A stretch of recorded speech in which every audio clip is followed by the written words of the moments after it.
Hello. What is it? How much do you want?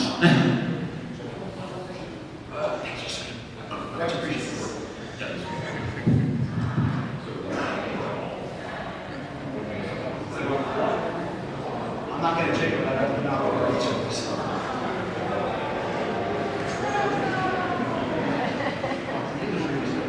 Yep.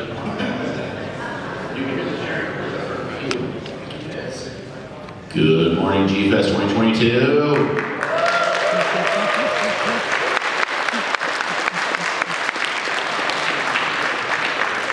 It's a pleasure to be here with you for the third and final day of G-Fest. Don't say that. We're exhausted.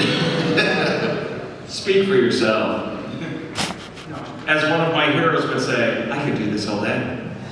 Do you really want to, or even did you have no caffeine in your brain this Friday? Yes. So, welcome to King Kong versus Godzilla, a 60th anniversary retrospective commentary and general shenanigans.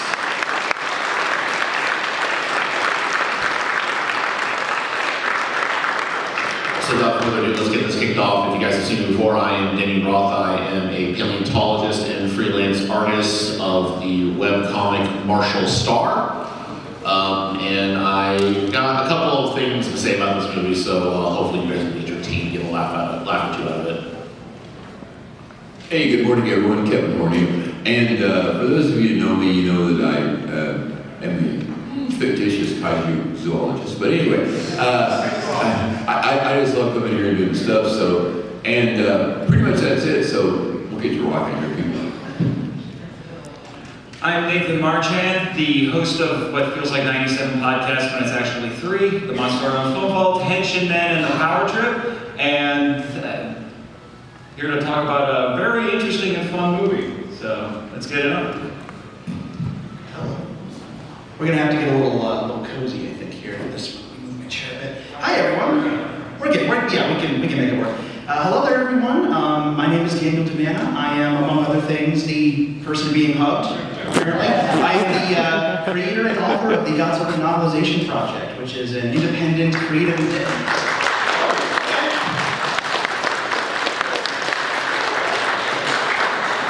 Thank you all so much. It's awesome. That just made my day.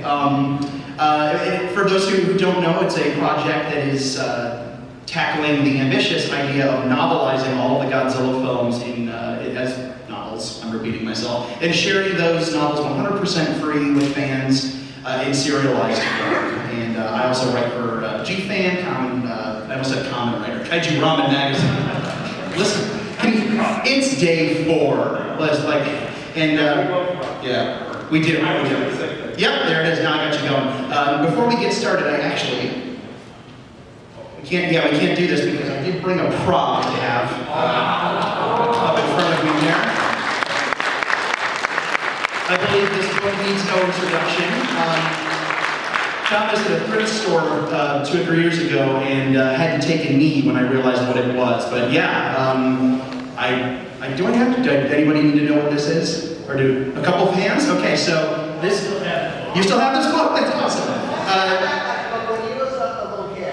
That's awesome. This is the dinosaur children's picture book that was used in the American cut of the film. Obviously, it's not the same one, but it was a commercially available book, and it was used in the American cut by Dr. Arnold Johnson, being interviewed by Eric Carter in the United Nations newsroom to... Kong isn't thinking, I tried to get a gorilla skull for this thing, but it's got all the pictures in it of a plated dinosaur. And I just thought it would be fun. This is one of my favorite things in my personal kaiju collection. I just thought it'd be fun to have it up here and, just have it, I don't know, it's cool. I wanted to share it. And now I'm done talking, for now.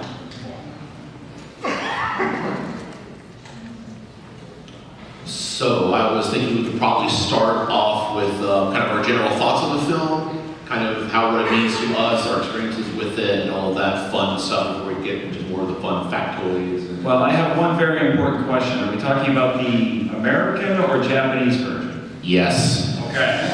I approve. Yes. I will clarify because I have tried to see the Japanese version many times. I cannot find it. I always end up with Criterion. No, I have a Criterion collection. It only played the American one. You gotta, it's in the bonus features. Okay, I'm gonna double check that one. It's in the bonus features. It's the older Laserdisc version, so it doesn't, it's not fully remastered, but it is officially available on that disc in the bonus features menu. I will cap that with the fact that my Criterion disc is also broken apparently. Well, they will never know. No. Yeah, so it refuses to play the last 15 minutes of the film for me. Completely just stops. Goes straight to the menu. So it's sucked. Well, that blows. Criterion's got your 50% off sale. Buy it. I'd love to, but unfortunately I don't know. I'll think about that when I get back. I want to think, and I don't want to think anymore. We can't do it right now. Understandable. What I'm not calling on thinking at all. He's Godzilla. His brain's the size of a walnut. Now that's just rude. Wow. I think You you're are. going to publish. You are correct, sir. We're not. Well, the rest of my brain is in my hips. Anyway, let's talk about the movie. We're not even using the microphones anymore. Project, everyone! Project!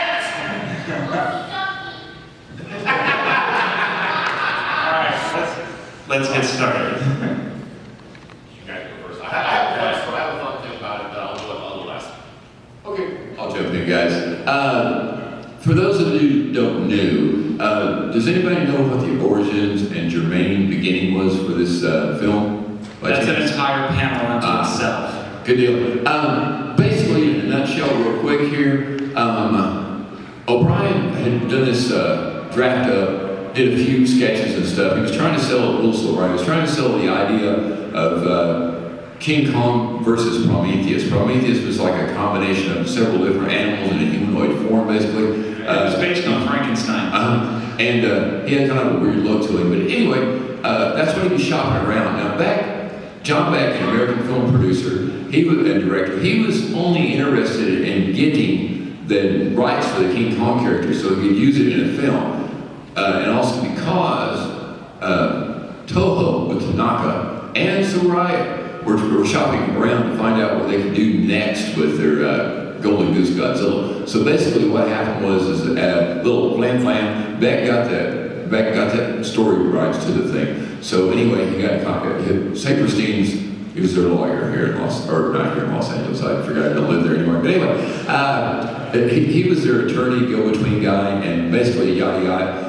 What happened was he contacted Toho, and they were overjoyed because they were going to have the famous monster King Kong battling their famous monster Godzilla. That's basically the way the story kind of started out, but it went through several things and changes, and it seemed like more it went on that Beck's wanted to change it more and more and more because they're a little bit different. But I'll let one of the guys jump in on that and stuff. Yeah, I actually did a podcast episode with John LeMay about this and the unmade sequel, which if we have time we can talk about that too. So if you want to learn a little bit more about that, that'd be a good place to go. But I actually first saw this movie on VHS. I don't remember exactly where I bought it, but we went to go visit, my family went to go visit some family friends, and they had a pair of 5-year-old girls, and I'm pretty sure they were faking it, but they were acting like they were scared the entire time, and me as this middle schooler, I'm like, really? It's not that scary. But I think they're just being silly, so that's my story before seeing it the first time. This was actually a film, it's a film I knew existed for a long time. I mean, this is a pretty ubiquitous Godzilla title. And it took me a little bit longer to find it. The place I went to go get my Godzilla movies when I was little was at my local library. A lot of people have great video store memories. I do too, but I have, my local library was my video store. And they had a pretty decent selection of films, but this was not among them. And there was a section in a local, a video section of a local media store. Anybody remember Media Play? Yes, that's what I like to see right there. They, at least at mine, they had a monster movies section, and if they had charged rent, I probably would have taken them up on it. I would have moved in. But they did not have this movie there. And so it escaped me for a few years. It was King Kong Escapes. He escaped me. And that was not fun. I'm sorry. But I tried. Thank you, I deserve that. But when I finally did see the film, I would have been in high school, I believe, and I actually found the incredibly cheap, not the Good Times. I actually found it on DVD first. The Universal, that exact one, yes. I found it at a Barnes & Noble in a bargain bin for about $5, and I said, my gosh, there it is. And I finally found it, took it home. I have very vivid memories of little me sitting and on the floor of my living room on a blanket eating pizza and watching this movie. And that's true. And it became an instant favorite. Took me a few more years to track down the Japanese version. Fell in love with that one too for different reasons. But I love both cuts very, very much. So this one's kind of been interesting, kind of a little bit special for me because this is actually the third movie I've ever got in my entire Godzilla collection. It was, I believe, the Good Times VHS release. Had the nice blue color, a little bit Technicolor-ish to it. It's kind of washed out a little bit, so it's very, very recognizable. Is that the one with the crazy cover that had Kong 76 and like it was like a later show of Godzilla? I think that was a different take. That's a different take. The Good Times had like vibrant blues and yellows on it, and then it has both Godzilla and Kong as they're getting ready to fight and tear down like the temple by Fuji. I think that's what is that? Yeah. Okay. Yeah. I have I have a couple. I have an interesting thing. You guys are going to be really mad at me because unfortunately this movie puts me to sleep. And it's not what you think it is. It's actually during the end of the second act where they start, after Kong's entered into Tokyo and they start doing the drum chanting and everything else, and all of a sudden I just get very, very tired and I wake up and the movie's over. I think that's kind of the point of the scene though. And I think I'm actually King Kong, because that happens every time since. It doesn't matter. I was going to say, are you drinking Faroe Island red berry juice when you do this? I may have been, you don't know, and you can't prove that. Because I mean, one very important thing this movie teaches us about Kong is that he's a drunk. It's a non-addictive narcotic that you Lies. Are you saying that Eric Carter, a paragon of journalistic integrity, is a liar? Their International Space Station is a toy top, you tell me. My entire life has just been turned upside down. But Nice panel, everyone. yeah, it's a wonderful panel. But even so, I kind of do like this movie for some of the kind of ridiculousness of it. And it does kind of have, I think, a nice little humorous tone to it throughout, even in the American cut, which I'm more familiar with. Oh, I have things to say about that. Oh, I bet you do. So I think that's kind of it. And everyone's got a nice little story about this movie and where they found it. Of course, I've continued to get versions and upgrades of it. Like I've got that particular DVD case as well. I've got another one that keeps showing up because I kind of forget, wait, do I have this version of the DVD? Does someone have the version I haven't seen yet? I don't know, I'll buy it and watch it later, and then it sits on my shelf for like another 3 years. And then of course you get the Criterion Collection, and like a couple of my discs are currently broken. So yeah, everyone has a story with this that kind of means different things to different people. We kind of went into a little bit of the production history of it, which is actually really fascinating, especially how they got Toho and Universal to get together and work on all this. So I think probably the next thing would be to go into anything specific we want to talk about on this, because I'm kind of open to talk about a little bit of anything. Well, you mentioned the humor of it. And the thing that's interesting, particularly if you watch the Japanese version, that is largely lost in the American re-edit. It was Universal, right? They did it originally. I know they own the movie now. And they gave it a little bit of the Godzilla, King of the Monsters 56 treatment. Not quite to the extent as that one. But it did alter the tone because they cut some scenes out and inserted Eric Carter and, what was the professor's name again? Dr. Johnson, yeah. But what's fascinating is this movie was made in 1962 in Japan, and if you're up on your Japanese history, and this is a key facet of my podcast, and Danny and I have had a lot of talks about this, Japan was experiencing a massive increase in economic growth at the time. It was called the Japanese economic miracle. The fact that they were growing by leaps and bounds every year economically, that soon after the war, was just astonishing. And this film is a satire of all of that if you watch it in the Japanese, because there's a lot of stuff in there about commercialism. There's a whole commercial filming segment that's cut out of the American version where the guy playing the drums, there's a foreshadowing of that, because he's an actual drummer and he's filming a commercial. What was it? Was it for gum? I keep thinking it's for gum. What is it? Yeah, but what is that? Okay, that makes sense. That's true. That's true. And to be honest, the first time I watched that in the Japanese version, I kept thinking, this is RoboCop. Because if you watch the original RoboCop, it's all about satirizing, commercialism and things like that. I was like, this is RoboCop. It's even done the same. Like it cuts back and forth between just the actual thing and what the actual commercial looks like. And it's got graphics popping up, and the guy will hit the drum and pose and smile and everything. And the fact that this is, Mr. Taco is trying to exploit Kong, use him as a mascot, and it was all about satirizing commercialism. And Honda in particular was not fond of television at the time, and that was a growing thing. It wasn't quite as huge yet in the early 60s, but it was starting to grow, and this was a little bit of a commentary on that as well, because he thought it was, I don't know if exploitative is the right word, but very, I guess, more indulgent. A lot of shock value going there. The story has it, there was a televised professional wrestling match that got particularly bloody. Like, I think they were biting each other or something. It was pretty ridiculous. And the story has it that some elderly Japanese people were watching it and passed out from the shock. Hence why the fights in this are very pro wrestling-esque. So that was part of it.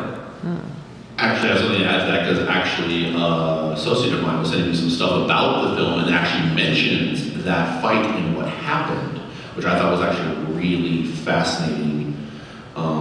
Let's see here. Okay, I want to read here for a bit, so I'm going to get through this quickly. One inspiration for the original Japanese film was a pro wrestling match between Rikidozan and his Japanese tag team partners, Toyono Bori and Great Togo, against American challengers Freddie Blassie, Lou Thiaz, and Mike Sharp. The match was aired nationwide on Japanese television, during which Blassie caused a bloody gash on the Great Togo. Viewers were so shocked by the gore that many collapsed, and 11 elderly viewers reportedly died of heart attacks. Many Japanese critics would attack the rising popularity of television, with social critic Soichi Oya warning that television was creating a nation of idiots. This match of East versus West and the frenzy surrounding it would serve as the original influence on the original film, with the monster standing for wrestlers. And Danny and I will talk about this a lot. Credit used to be given to the screenwriter on the Shinichi Sekizawa. This was not his first film for Toho, but this was his first film, the first Godzilla film. And so, that's very exciting. We did an entire panel on Sekizawa and his colleague Kimura, which, if you want to see that, it's from 2019, right? Yeah. That's on the Monster Hunter Film Vault YouTube channel, so you can watch it. But he loved satire and humor, and that his fingerprints are all over this script. Very much so. Sekizawa was really the Toho's corner of the Kaiju Wing, which at this time it wasn't a corner, it was the whole square that Toho was dominating at this point. This was before Gamera, Ultraman, all that stuff. But Sekizawa was the secret weapon, I think, for a lot of these films. He was so, you can tell a Sekizawa character and a Sekizawa script when you see the film.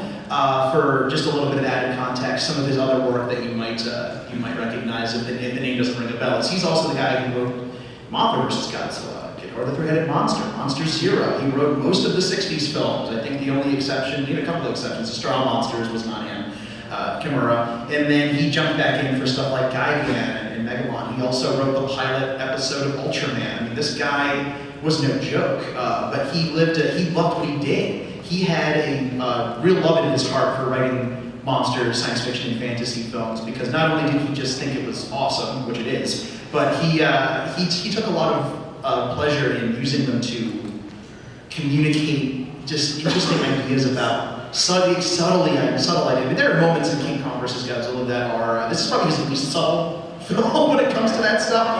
But by design, because the film is supposed to be this boisterous, bombastic, big, in-your-face pro wrestling style analysis of where Japan was at the time, economically, even culturally. The television boom is a huge part of this movie as well. And a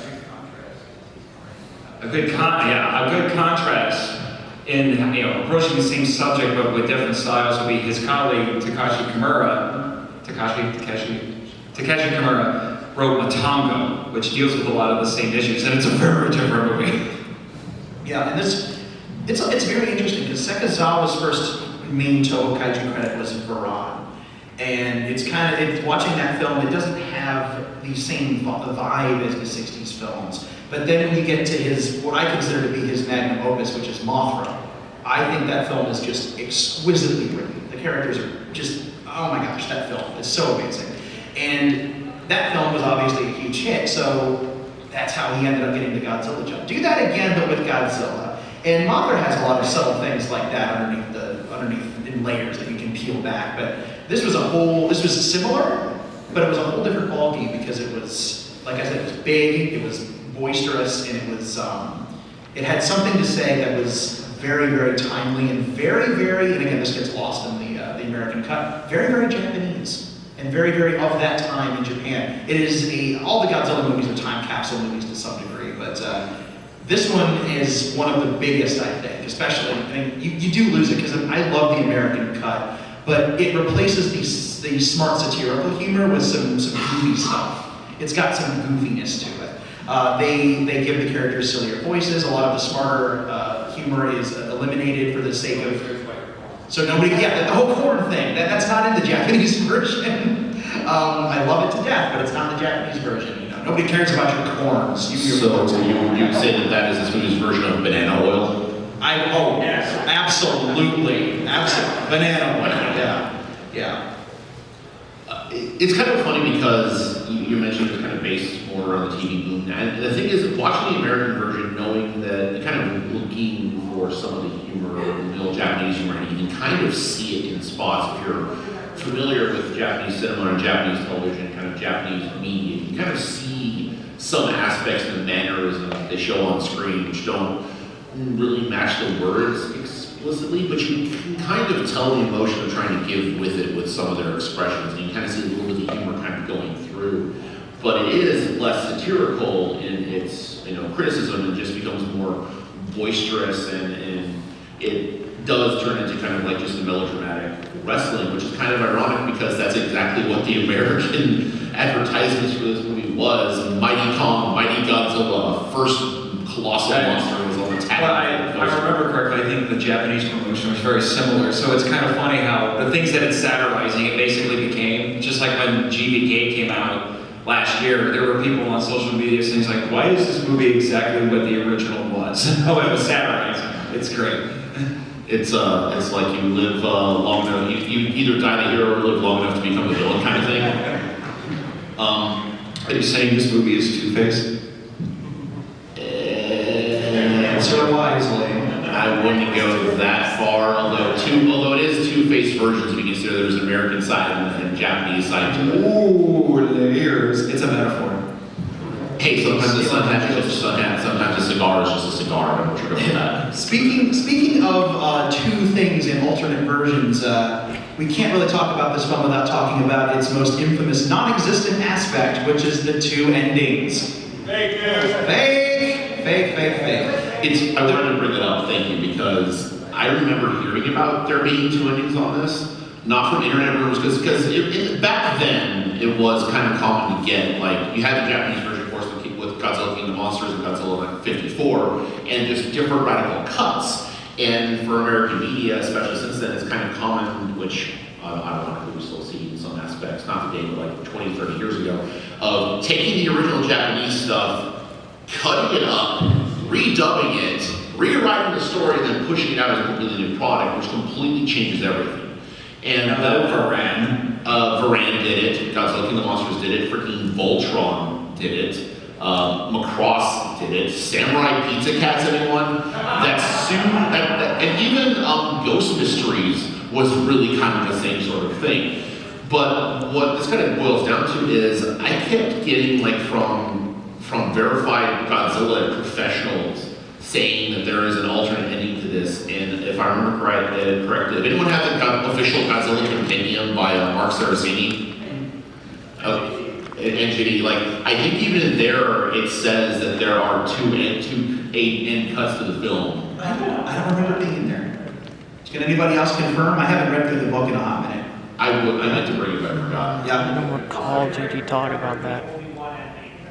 Okay, good. Thank you. I appreciate that. But yeah, that rumor has somewhat murky origins, but the first time it was really popularized was in an issue of Famous Monsters of Filmland that had an article about King Kong versus Godzilla, and it clearly says in there 2 endings. And it's unclear exactly how this got started. There is a difference in the Japanese ending because you hear their roars at the end, but that maybe somebody only heard the one roar. I don't know. It's very strange.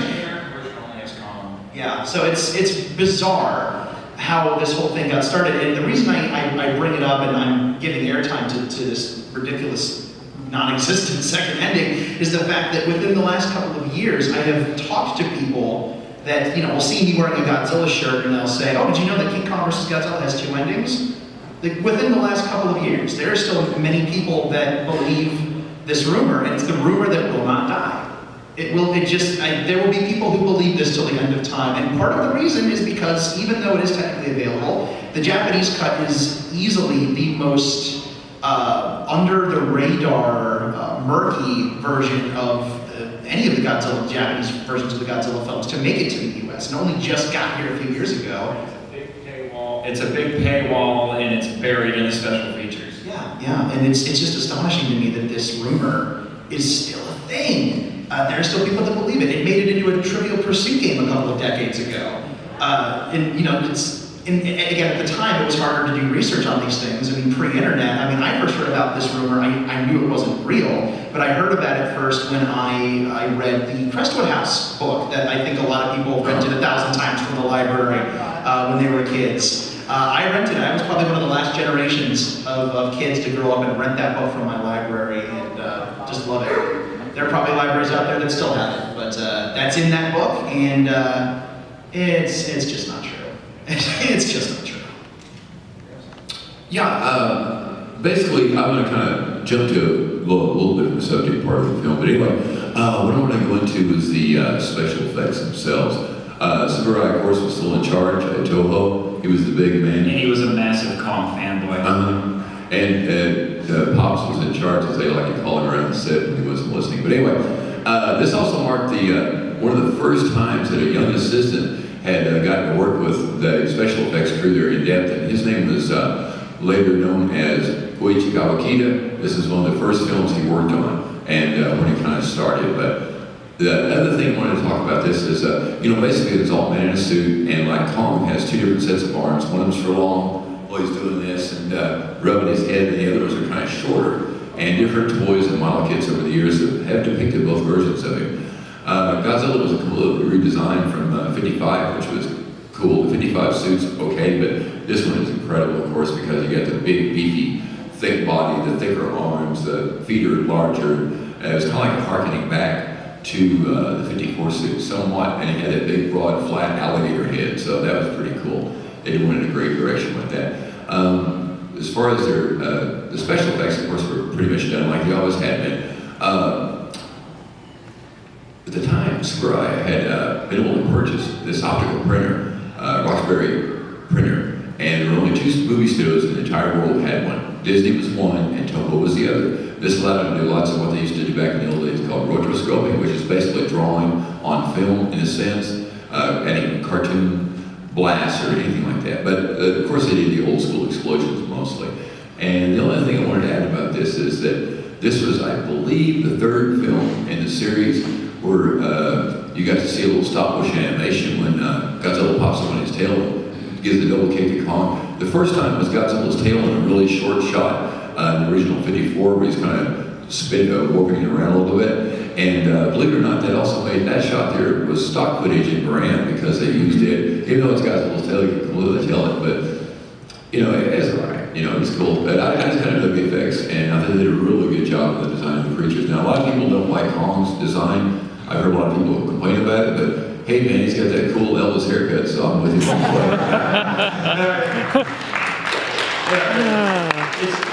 I didn't know about the 3rd movie with stop motion, but this, interestingly, I want to talk about thirds.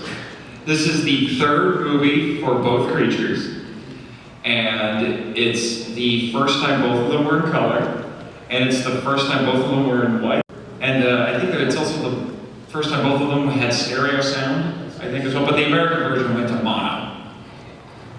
Yeah, that's crazy. It's so cool. It is a film first in a lot of ways. But yeah, piggybacking off of the special effects discussion, yeah, this is a film that, depending on who you talk to, you get a lot of interesting, different opinions. Some people think that the effects in this one are a step down. Some people think they're outstanding. So it's interesting. I mean, I think they're great personally. I love the effects in this film. The Godzilla suit, aka the King Goji suit, as it's often known, is just outstanding. It's got a lot of bulk to it. Interestingly, he loses a toe between the 54 and 55 suits. That one had 4 toes, this one has 3 toes, because what's one less toe for a suit actor to accidentally trip over? There were a lot of people falling in the 50s when they made these things. So you cut a toe off, you get fewer trips and fewer concussions. It's just smart. Also, speaking of the special effects, 2 words, real octopus. Yeah, we gotta talk about the octopus. Poor octopus. The octopus. So there were 4 of them. There were 4 octopuses, octopi. I'm gonna say octopi. Octopi. Yeah, I've heard it said both ways, and I'm gonna go with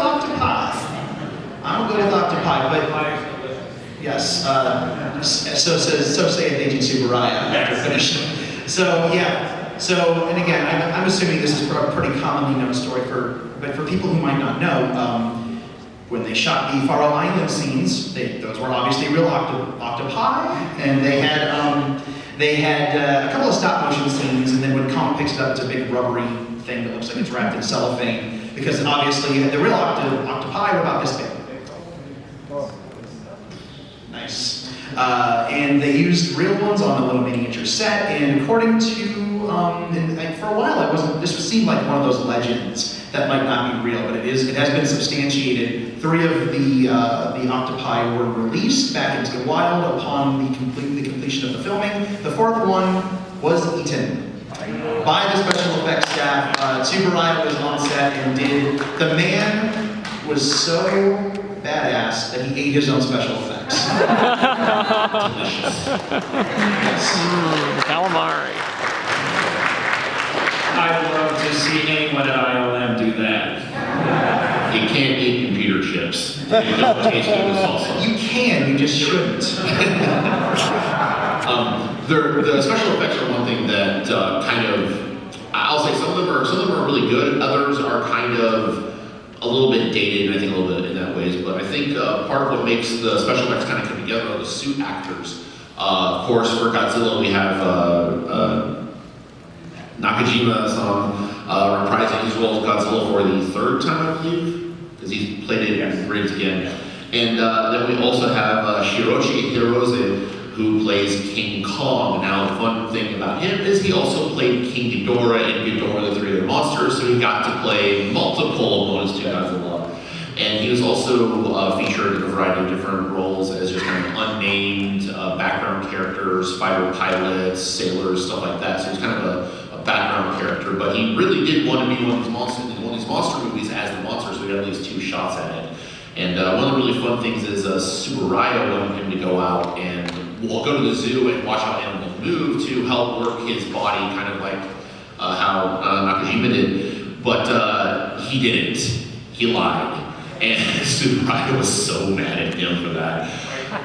Rightfully so. But I think it's got some. I think it still comes out pretty well. I think he does a really good job, kind of acting in the suit as Kong, especially multiple times when he gets burnt by Godzilla. He kind of stops. Wait a minute. Yeah, Get back here, you! It's a great performance. Hirose-san is one of the more unsung heroes of the early Suitmation stuff at Toho. A couple fun facts about him in the suit. He had to be sewn into that suit. They had to put him in through a hole in the back, and then they had to sew him in, and then unsew him out whenever they had to get him out. And it was not as heavy as the Godzilla suit because it was more form-fitting, but the hair was, as you can imagine, ridiculously hot. And it was torturous. And then there is the scene where he gets burnt a little bit. The suit actually did catch fire on set at least once, and he's sewn into the suit. Like, he's sewn in and he's on fire. So thank goodness they had people there to extinguish him. But the other thing is that he was easily the strongest stuntman on the Toho a lot of the time. He was just a big dude. I mean, if you look at his physique in the suit, obviously he's been bulked out, and he, for a couple of scenes he has the arm extensions and he's got 2 elbows for some reason. But he does. But the scene in the film where Godzilla charges him, Kong grabs him and flips him over his shoulder. Normally that would have been an empty suit, but Nakajima was in the Godzilla suit when Hirose performed that flip. That was not an empty suit. That was 200 plus pounds of suit plus 150 some odd pounds of Nakajima-san. And he just, it looks effortless. He just grabs him and boom, right over his shoulder. That guy was strong. I think that's called a monkey flip. Technically, yes. Yes, quite. But no, I think that's a testament to just how strong and how dedicated to the craft these guys were. The insane thing is, Nakajima was doing this for close to 20 years, and he only ever got hurt on set once. Genuinely hurt, that he had to take time off. And that was for Varane. So I'm amazed that he didn't get a concussion or something doing that stunt. That is just so insane. I don't know why they made the decision to not use an empty suit. I don't know either. I don't know all the particulars behind that story, but it definitely makes for, because I mean, who saw Godzilla vs. Megalon at the Pickwick the other night? Awesome. The scenes, and even Hedorah as well, the scenes where Godzilla's picking the monsters up by their tails and slamming them into the ground, and their legs are bending backwards. I mean, those are empty suits. Because it's easier to do for the wire works, and it's easier to pretend to lift for the actors, and obviously no one's getting their legs broken. So it was, especially if you drop a monster from a great height too. There's hardly ever anyone in those suits, but Nakajima didn't care. Like he would just do this stuff. I mean, he fell, how many, was it like 10 feet in Rodan from the wires into the water and almost drowned? They should have used an empty suit for that, and they didn't, because Nakajima was hardcore. Yes.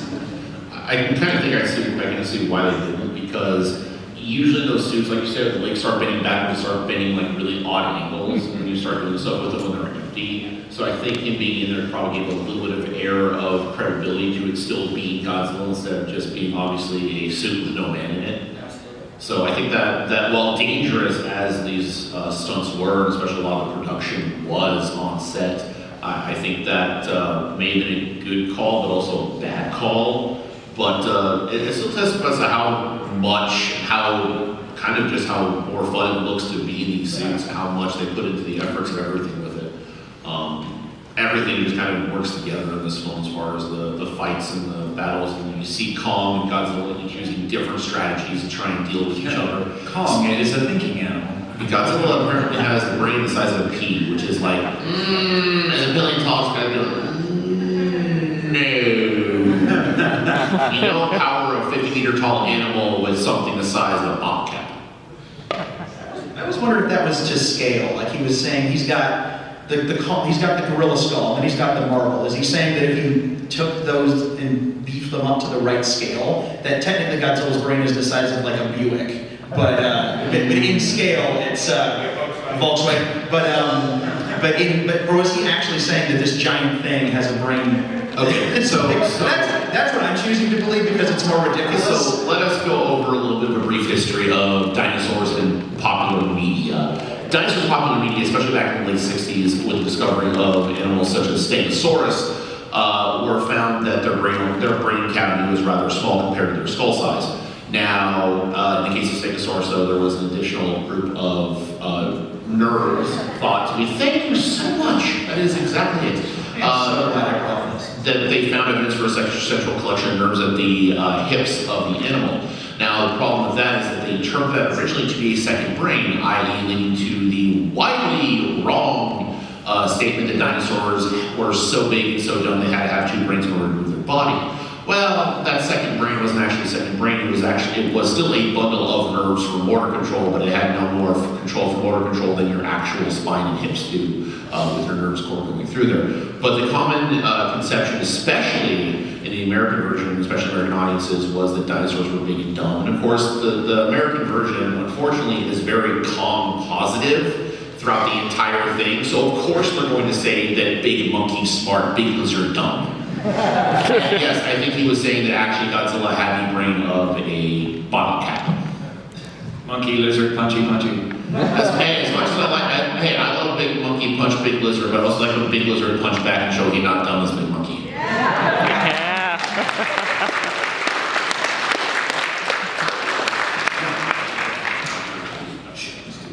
Yeah, I just want to add one more thing to the injury list there and stuff. When they were shooting the ending of Mothra vs. Godzilla 64, they used the 62 suit when it was all wrapped up with webbing, where Godzilla falls into the ocean. And Nakajima actually hit his head on that bottom rock and sucked in a whole bunch of water. So that was an injury and probably pretty damn scary actually, because he was all wrapped up with webbing in the 62 suit. So, but they were able to get him out. Everything worked out fine. One just quickie thing. Nakajima was saying in this one interview many years ago that when they were doing Destroy All Monsters, he said all the different actors and stuff, people that were actually in the monster suits, were all trying to compete and outdo each other because they wanted their monster to be the strongest and the most powerful, number one, Ishiban. So they were really, they were trying to just outdo each other, which is cool because it added a lot of flair to the whole thing. I guess we're going to turn over some questions now, folks. I think one thing is, we want to mention one thing before we go to questions. We need to talk about Mr. Taka.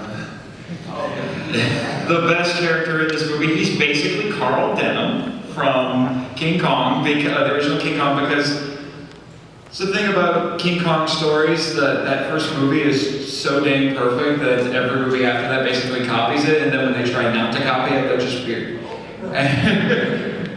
And so Mr. Taka fills that role. Now he's not a movie director, he's the head of a pharmaceutical company, but what is he doing? He's trying to exploit Kong for profit.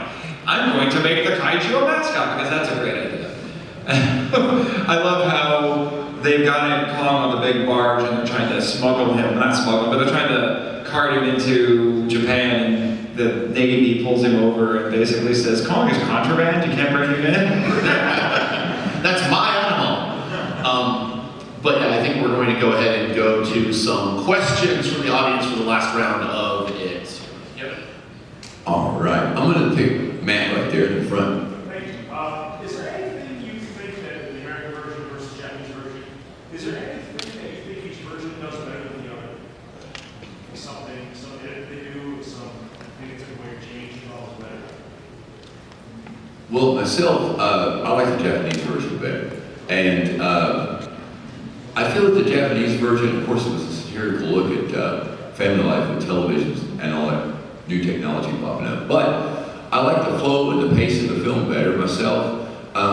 The regular Universal one, the American version, is great and everything. I enjoy that too. But for me, it's just the Japanese version all the way. I just really like how the film flows. I think it flows better, and also it has the entire wonderfully done Akira Ifukube soundtrack to it. I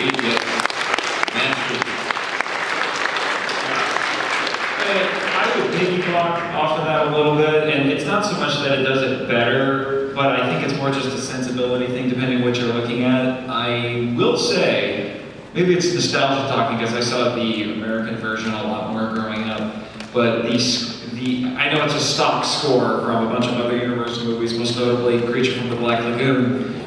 Yeah, but the music, admittedly, in the final fight in the American version it's more exciting, but I don't know if it's necessarily better. I don't have much else to add to that. Those are two very good ones. But one thing I will say is the Japanese version has a very disappointing lack of dinosaur books. So that's a strike against it. I love both versions. I think that the American edit has a couple of tighter moments, I think, and I won't say they're necessarily better, but I think that they tell the story just as well, but in a different way. But man, if I had to pick one thing, it would have to be the satirical comedy aspect of it, for sure. All right, gentlemen all the way back there, your hand's been up for the entire talk. Yes, I just think once this whole thing is over, I like that we talking about a suggestion I have regarding Godzilla, like when we were finished, is regarding since we take care of biology and then talking to the guests. master's degree in geosciences with emphasis in paleontology from Fort Hays State University. On that note, I've done 2 panels a couple years ago, the paleontology of Godzilla, if anyone remembers that. That was me. Did you have a question or just something to ask? I just think that maybe we issue a future incarnation of Godzilla, make the character a synapsid. Like the flies are playing precursors to the mammals. Like that's both the usual story and background.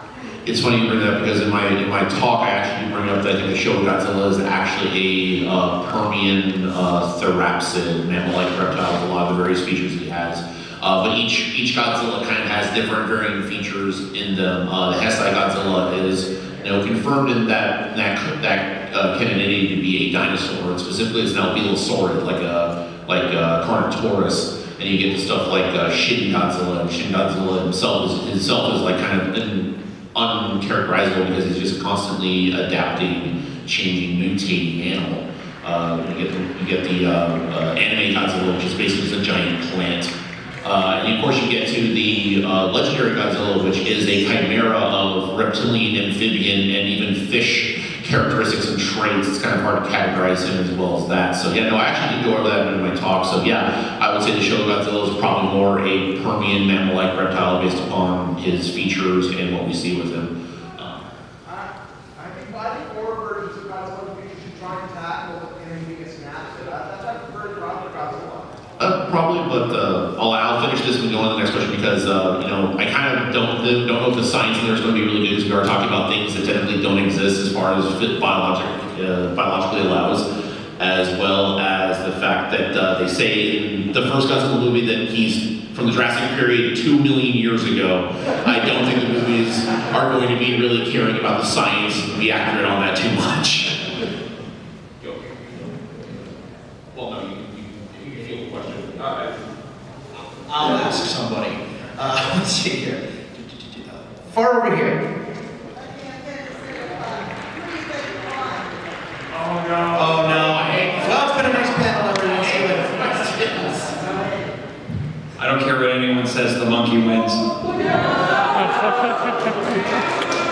Sorry, that's the official answer from Toho. The monkey wins. But I think we all know that the real answer is the audience. Nobody hurts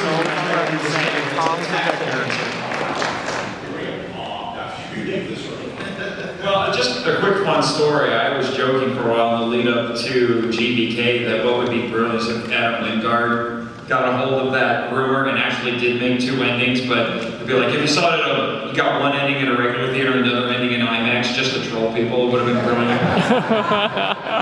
I wish that would have been hilarious. Oh, that would have been hilarious. Let's see. Yeah, what? Did they? I don't know that story.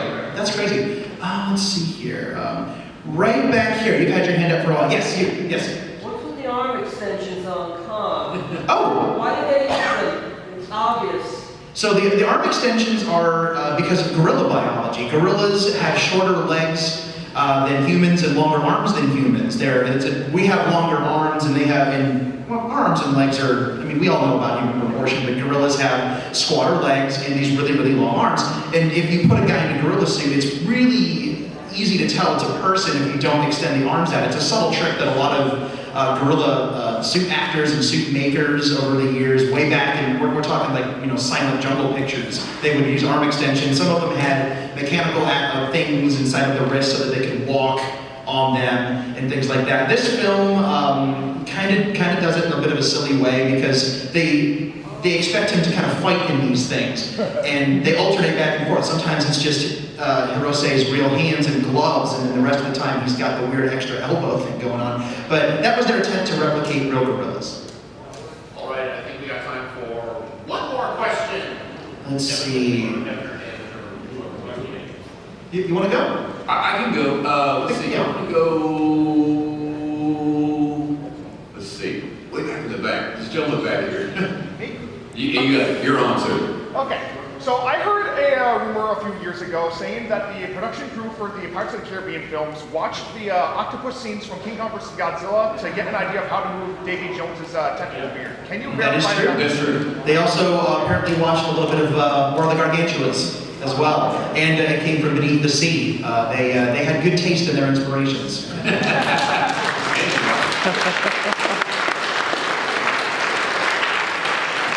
everyone, I believe that's it for the panel. Time is up. I'd like to thank everyone for coming. Thank our